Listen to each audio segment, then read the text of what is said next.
Добрий день, мої любі дівчата і хлоп'ята. З вами знову я і наша програма «Людина у надрах природи». З вашого дозволу я хотів би на хвильку зануритись у безмежні простори нашої любої матінки природи. На жаль, у наш час ми все менше цінуємо те найголовніше, що дає нам життя, без чого ми не прожили б і 3 хвилин. Я думаю, ви і самі вже здогадались, що мова йде про дерева. Зараз, якщо ви ще не встигли перемкнути канал на інший, де говорять про інтимні стосунки, алкогольні напої та про оголених дівчат, я хотів би нагадати, наскільки важливо...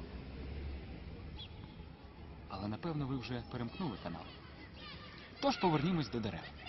Ви ніколи не замислювались над тим, а що ще вміють дерева, крім того, що вони кожного дня безкоштовно спонсорують нас чистим та свіжим киснем? На жаль, у метушні буденних справ ми просто забули, що природа з нами говорить. Так, дерева вміють розмовляти.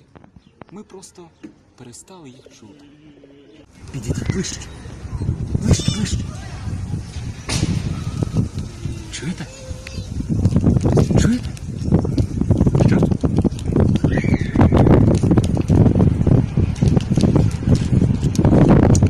Що ти забирай? Кляті собаки! Вимикай!